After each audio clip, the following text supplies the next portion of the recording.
Hi guys, welcome back to the Talkaholics podcast. This is Iman. This is Razia. Happy Valentine's Day! Woo! I mean, The I don't day really of celebrate love. it, but like, I guess. We're about the chocolate and that's it. Yeah, I'm just in it for the chocolate. That's all I'm in it for. So, today we're going to, as it is Valentine's Day, we're going to be talking about our fave rom-coms. Ooh, yes. And kind of like what an ideal rom-com. It's like build a rom-com, like Build-A-Bear. We're gonna build a rom-com. Exactly. You got it. For you guys today. So, Razia, let's start with your favorite rom-coms. My favorite rom-coms. Okay, I'm gonna start. Rom-com is like a specific genre. So like any romantic movie, yeah. Movies with romance in them. Exactly. Or any like some of these are stereotypical Valentine's Day movies. I'll start off with one that like a lot of people know of, and it's a lot of people's favorites, I would imagine. Crazy Stupid Love is a movie that when I watched it, I think I watched it too late, not when it came out, but I don't know why it took me so long because there's so many people in that I think are funny and I think are good actors. I don't even have to go off like Ryan Gosling, Emma Stone, Steve Carell. I think did like fucking tough that movie for me. But incredible like stupid premise of like just different couples in different stages, and like you know what a rom-com is like. It's a lot of drama, so there's a lot of flirting. It's just cute. It's just cute. Yeah, it's not a movie that makes you think too hard, and like I don't know. It's also one of those stereotypical movies too, where there are like different worlds and different families that all of a sudden connect. You know, we love those movies. Yeah. So like I think if you're gonna start and you're not the type to typically go into rom-coms, I would start with that movie because it's a lot of familiar faces, and plus you're if you're not about the romance, you're bound to laugh. So yeah, it was. I love that movie. It was great. I love that movie. I saw it in theaters. Ooh. Rose is like, okay. So what? So that's a flex. Yeah. Alrighty, how about you, man? Okay, one for me. We talked about it's so funny because we talked about this in our episode about Christmas movies because Razia hasn't watched it still, but haven't last holiday, even since then. Yeah. With Queen Latifah, I love that movie. Never gets old. It's hilarious. Comedy, romance. There's some sadness in there. It's all round. It has black people in it. Well rounded. Yeah. Love it. It's the most comprehensive review I've ever heard.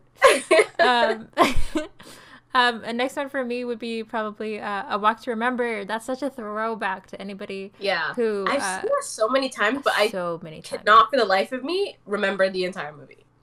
Yeah, I think just a generic plot, right? You know, sick girl. Yeah. A bad boy, and they somehow fall in love. That was a sad one. Oh, really sad movie. But it's also Mandy Moore at her height, which like her music and like just the stuff that she was in at that time, like definitely for me nostalgia.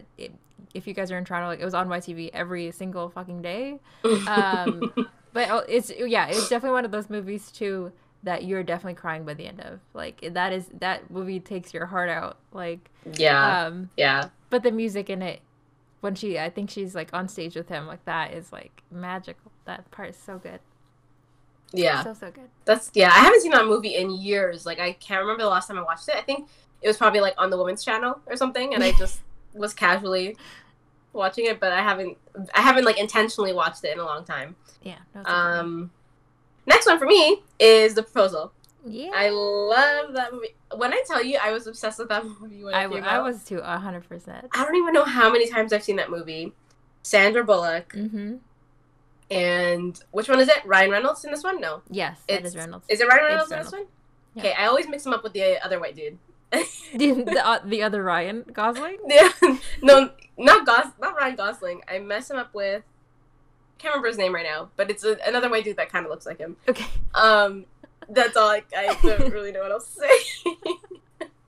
But yeah, so I love that. It's hilarious. So good. And I would say it's more calm than rom. I would say it's more calm than rom. Like it's a lot more comedy. It's more calm than rom. It is more calm than rom. I mean, there's some rom, but it's more calm. Tiny bit of calm. It's great. It came out when we were in high school, I believe, right? So. Like 2009, 2010, maybe. That sounds right. I want to say 2009. Yeah, it was 2009. I remember because me and Sarah did a project on it for drama class. I remember that. This. Love that you did a project. But yeah, it's great all around. I think I need to go watch it again. It's been a while. I need to revisit that. The funny thing is with that movie is, and I can't be the only Betty one who White's in thinks it too, right? Huh? Betty White. Betty yeah, White. she has the best part of the movie, that campfire. Yeah, that's what I was thinking about. That whole scene. Yo, that is the movie right there. Yeah. But my thing with this movie is that it's, and I can't be the only one who thinks this, but it's such a Muslim girl movie.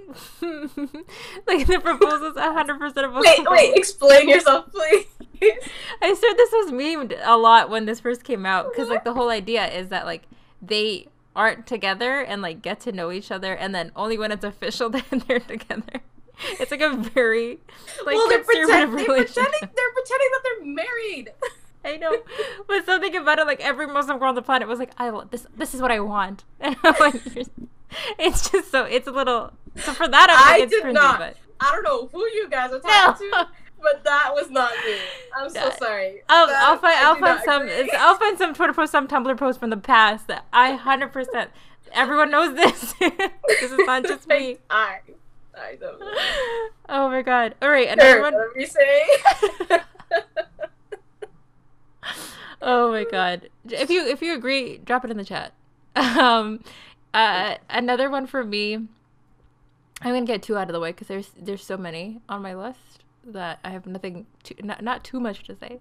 But another Emma Stone one, being Easy A again. Like I think that also fits in the genre of like a coming to age, like the stereotypical teen movie. Yeah. Also more calm than rom. Also way more calm than rom. Way more calm. And just like that whole movie. The script is perfect. Her parents are my favorite part of the movie. Like, I'm adopted. That scene. No, my favorite scene with her parents is that part where the brother was like, "I'm adopted." Yeah, that is the best. And they're so chill about everything. I love it. They're such hippie parents. I love it. Was so funny. I love it. And it's just. I don't know if when I watched it too, I think I was the right age for it. So you know, like you're always resonating. Yeah, I watched it a lot later than when it came out. Yeah, I watched it maybe a couple of years ago. Oh shoot. Yeah, because like that's another movie that is on YTV quite often. Yeah. But I would always kind of see like snippets here and there, but I watched the whole movie through like a couple of years ago.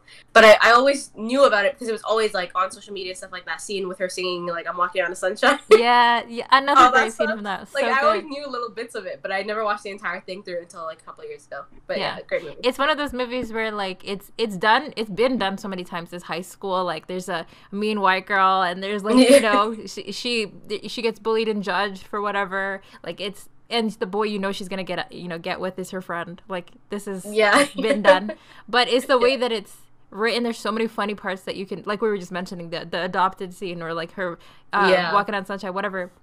Or I Got a Pocket Full of Sunshine. That's a song. Yeah, sorry. When I said it, I felt wrong, but I just moved on. I love it. So good. And another one just to get through this list is Chef, which if you guys are familiar with the Chef show, which is on Netflix, it's actually taken from this movie, which is it's like a very like just feel good movie. There's no like big message by the end of it. It's just about this father and his kid, and he got recently divorced, and is basically trying to put his life together while he has this passion for food and for cooking. And it's, first of all, the scenes in this movie that are based like focus on him cooking are like makes you hungry right away. There's one scene where he makes a grilled cheese sandwich like in a very particular way that I was like, I need to pause this movie and eat something because there's so many good scenes of like just up close shots of him cooking because he's supposed to be like this fine dining guy. Mm-hmm. Just a really good like wholesome movie about him reconnecting with his son. And all this stuff. So I really recommend watching Chef. Yeah. What about you, Man? Yeah, I remember hearing about it. I've never seen it though, but it's so good. It's with the guy who plays Happy in Iron Man. Sofia Vergara plays his wife. Yeah. And I know who it is. I couldn't. Yeah, and Robert Downey Jr. is in it too, actually. Oh, interesting. Okay. Mm-hmm. I need to give a check. I'll check it out. Yeah, I don't want to spend too much time, but I'll mention one more, and then I'll do a little honorable. mention. Yes, please. I wanted to mention 13 Going on 30 because like classic. How can we not? Yep. Such a good one. I've seen that movie again, another women's channel. And if anybody who's not from Canada doesn't know what I'm talking about, because I'm pretty sure women's channel is a Canadian. I think so. I don't watch it too much, to be honest, but yeah. I'm pretty sure. Yeah. It's just I don't know what the equivalent of it would be, but it's very like it is sexist. Yeah, it's just rom-com after rom-com. All they play is rom-coms, cheesy Christmas movies, home renovation shows. Yeah. Like, anything a woman would be interested in. Yeah. But anyways, they play some good movies. So it's always on the women's channel during Valentine's Day season and all that stuff. So yeah, I mean I love it. Like it's a cutesy little Mark Ruffalo at his best in my opinion. Yeah, cutesy little movie, you know. My honorable mention does have to go to Bollywood because how can we talk about romance without Bollywood? Yeah, tell him. My Bollywood stands. Where are you at?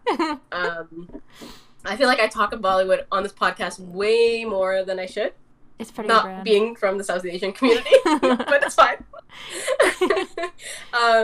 I like what I don't know. There's so many I can say, but like you know the old ones, you know, Hey Kalhonaho, K3G. I'm not gonna say the whole name because you guys are gonna laugh at my pronunciation, and I will not be subjected to that.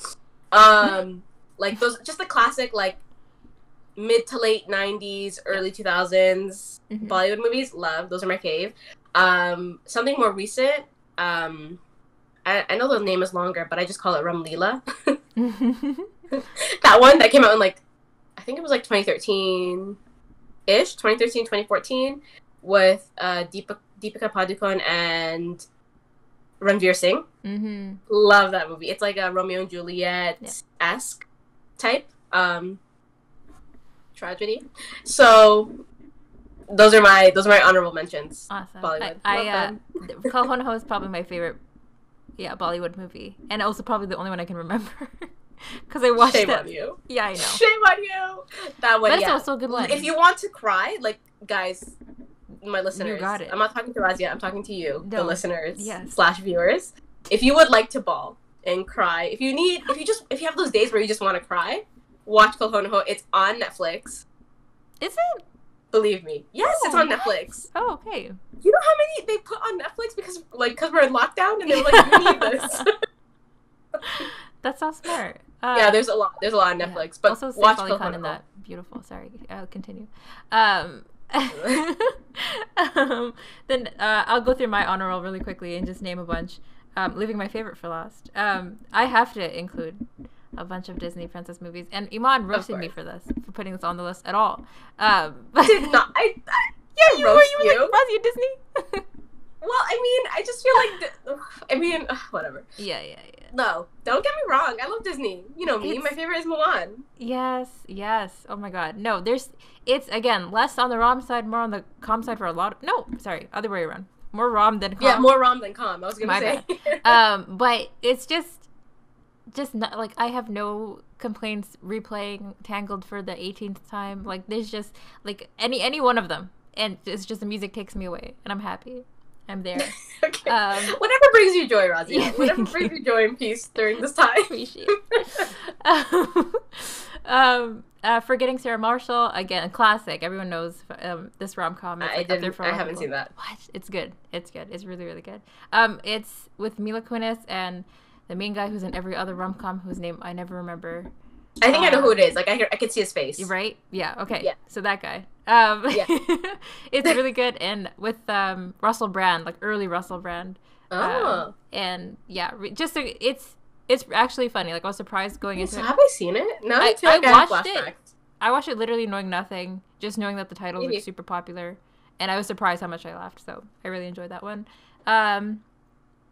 A lot of J-Lo's earlier 90s movies in her prime. Like her earlier ones. Like, let's preface. Go back, yeah. Because her latest ones. Like Made in Manhattan. Are not it, honey. Like no, not the recent. Made in Manhattan. Like Made in Manhattan. Yeah. And there's a bunch. There's another one too that she did around that time. Similar kind of premise, but like for it. I love those movies. And then my favorite rom-com probably, which nobody knows about, which is why I'm highlighting it, is Man Up, which is also on Netflix. When you told, I don't know what that is. No, I didn't know until I saw it randomly on Netflix. And it's with like kind of, well, the main guy is like the British guy from Mission Impossible, who I never remember his name, Simon something. But the female actress in it, I don't really know, isn't really famous, but it's just a funny movie. Like, it's a really well done, funny, which British movies I usually don't even like. It's a little too dry for me. Really funny.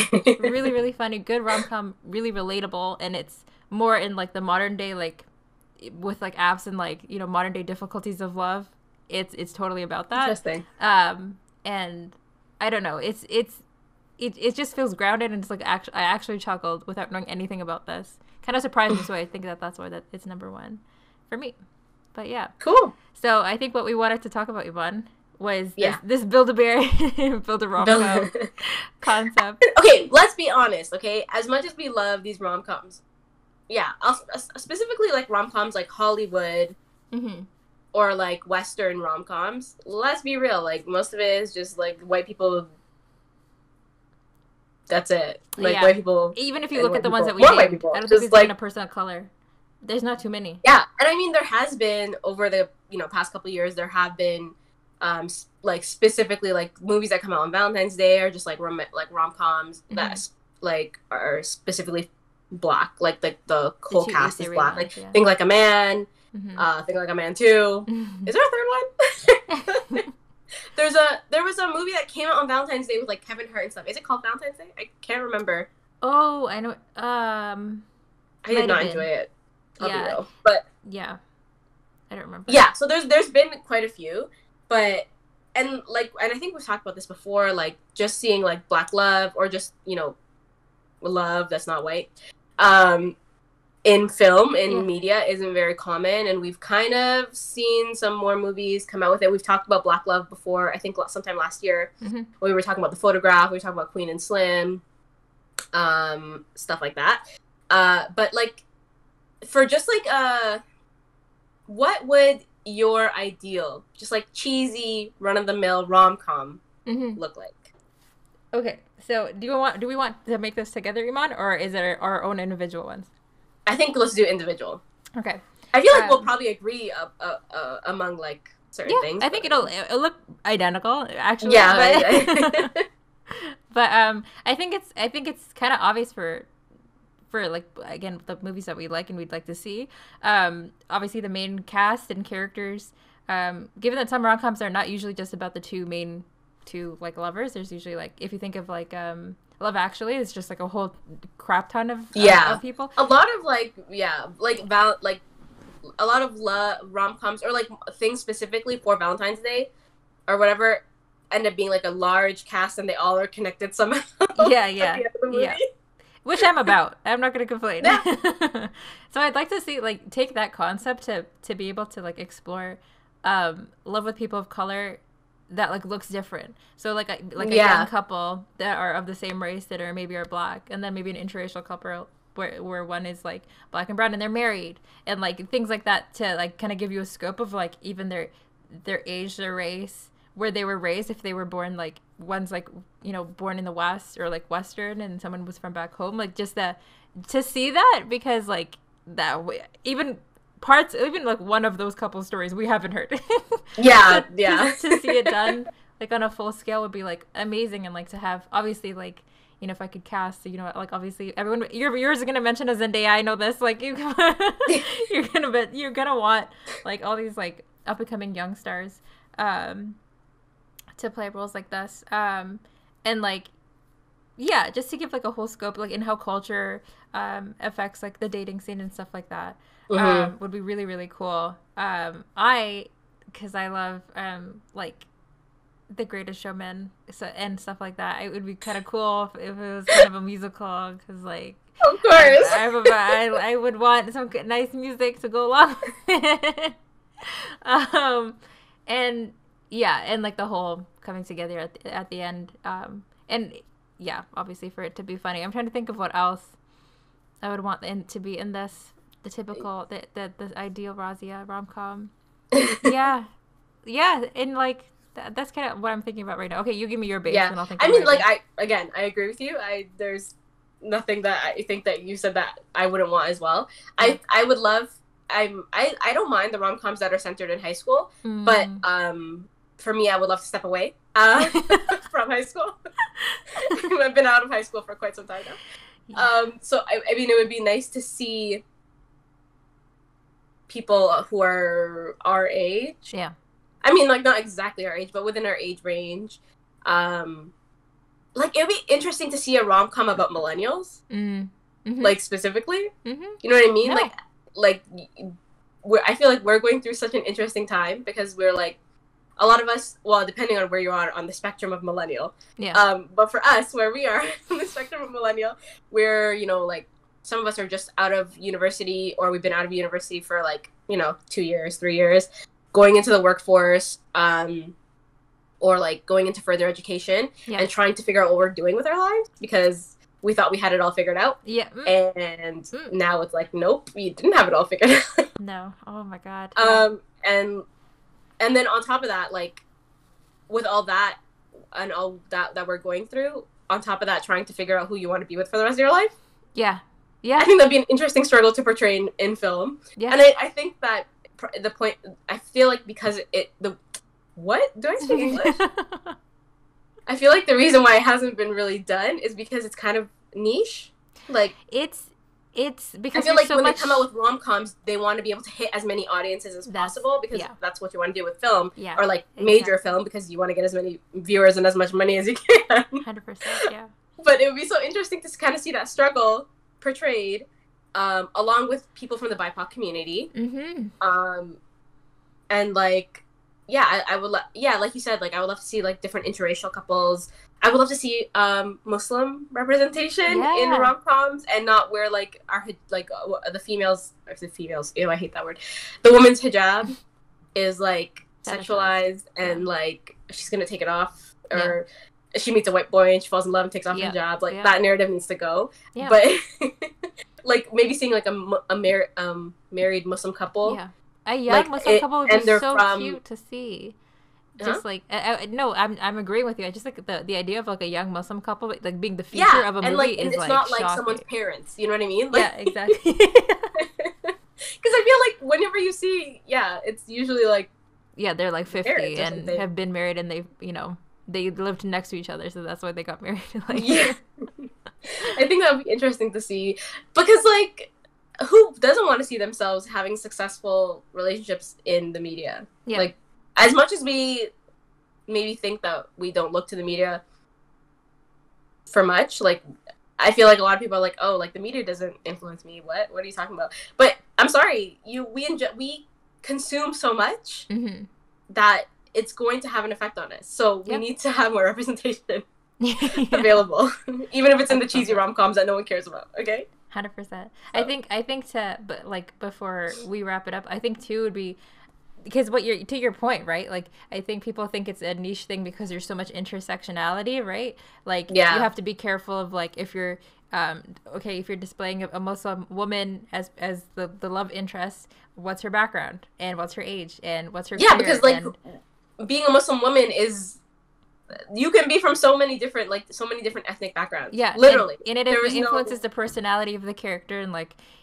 all this stuff. So I think cultural implications, struggles, all that kind of stuff. Exactly, and I think on top of that would be really, really cool to see, like, how like you said, like, career complicates that, or, like, even, like, mental health, and, like, and how that kind of gets in the way. Like, it'd be really cool, kind of like there's a Broadway called Dear Evan Hansen, but, like, the idea of, like a socially awkward person trying to find love, like, just would be pretty cool, because, like, that most people like that exist. Like, it's not that's the thing. Like, I feel like if that movie were to be made in the near future, it would be all about the culture and the identity, which is the case, which is the truth.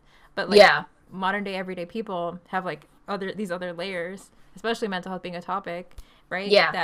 That complicates all of that. I think that would be really good. And I agree. Like, there are so many intersectionalities that we need to consider, and not to, like, make this go off into a whole other conversation, but, like, that's really the reason why we need BIPOC people from the BIPOC community in, you know, in places or positions of power and control in the media industry. Like, if we don't have these people there, no one's gonna, like, they're not gonna think of us. Yeah. They're not gonna think of ask, like, you know, is there another type of Muslim? Yeah. Are they only Arab? Like, you know, like, is there, exactly. You know what I mean? And, like, also I feel like that is a big excuse to why people don't make content 100%. About others, so. Because they're like, oh, if we do it about this person, then people from this community are gonna say, why did you think of us? And no, like, we need to be producing more and making sure that the more that we create isn't concentrated on one type. Like, that's what we really need to be doing. I'm snapping. But what do I know? I'm just a girl in her bedroom. Also, just to drop, if you're creating a rom-com and need people to help you out, meet him on Perfect. Hit us up. Perfect. We got ideas. We can write. We can act. Ideas. We can do it. We can act. Yes. Just hire us. I took drama. Just hire. Yeah, I took drama to high school. I took drama in grade 9 and grade 12. Ooh. And I was on the drama guild, vice president. Tell him. I wrote 2 plays. I love this. Let us know what your favorite rom-coms or, like, romantic movies are. Yeah, please suggest them too. And let us know, like, not just Western, like, any international film that you like to watch. If there's any, like, rom-com / romantic movies that you like from different international. Wait, I just got something. Studios? What? I just remembered one. Just because we were talking about the topic. We're gonna have to edit this so much. There's a movie, because we were talking about the topic of, like, Muslims in movies, and I just remembered there is one that I've seen that is not that old called Baraka meets Baraka, which is, like, means blessing, and, like, it's just two people with the same name. What kind of film is it? Sorry? Like, is it a Hollywood? It was I think Saudi, like, somebody from Saudi made it, like. Oh, okay, so, like, somewhere in the Middle East. Okay, yeah, cool. Yeah, and they. Oh, that's cool. Okay, hold on. This is getting put in the podcast. Hold on. No, it's just, and I want to preface this, like, when we say that there's not enough Muslim representation, we mean in Western media. Yeah, no, 100%. Yeah. Well, let's not forget that there's a whole, like, there's so much film and, like, TV that we're not exposed to internationally because Western media is put at the forefront, especially living in North America. Yeah, no, this one is like a subtitled movie that I watched. And it was debuted at TIFF, and obviously because it was where it was made was highly censored where it's coming from, but it is definitely, like, it was featured here. Really, really, really, actually, really good movie. It's on Netflix. Oh, okay, cool. I'm gonna check it out. Yeah, it's 2. You said Baraka meets Baraka. Yeah, and okay. It's a male and people. First of all, the guy is like, holy smokes. Holy smokes, this man. And yeah, they have, like, the same name, and they're young Muslim people who are, you know, it's just good. And it's just, I don't want to say too much, but it's, like, a young Muslim couple that is, like, a very modern approach to, like, how they want to meet each other, but, like, you know, people are watching in Saudi, so, like, how do you do that? How do you meet up? God, I love that. Wait, I'm so excited to watch this. Yeah, I can't believe I was like, wait, I've seen this. Hold on. This is really, really good. Yeah. Razia, you just heard me rant about how we don't have enough. I'm out here complaining, and then I'm like, wait, hold on. No, watch it for him. I'm assuming they're, like, white Arab? Yeah, they're, like, fair-skinned Arab people. Yeah. Okay, yeah. I mean, like, and that's not to bash it or anything. Oh, no, they're not, like, please don't come no. Yeah. No. I just meant that, again, we tend to see the Arab variation of Muslims. 100%, yeah. And even then, it's not all accurate all the time. So, but that's exciting. I definitely want to check it out. Definitely let us know your favorite rom-coms in any what do I call them? Like, any international. You know what I mean? Yeah. Any rom-coms that you watch that are not necessarily part of, like, Hollywood. Yes. And, like, you know, Western film. We'd love to see. Let us know down below your thoughts. Was any of the ones that we mentioned on our list ones that you loved as well? Let us know too. Yeah. Or are some of them made you mad? I don't know. Let us know. Other than that, we'll catch you on the next one. We hope you enjoyed this shambolic episode on this Day of Love. We hope that you guys enjoy the chocolate and time with your loved ones. If you have a significant other. No, you're loved. We love you. I'm kidding. Like, anybody. Yeah. Like, I remember when I was younger, me and my parents used to have, like, Valentine's Day dinners. Like, we, as a family, we would have, like, my mom would put out, like, a heart tablecloth, and then we would have dinner together. Yeah. Why isn't this part of it? Why don't we talk about this on the episode? Why are we coming up with these ideas now? We funny.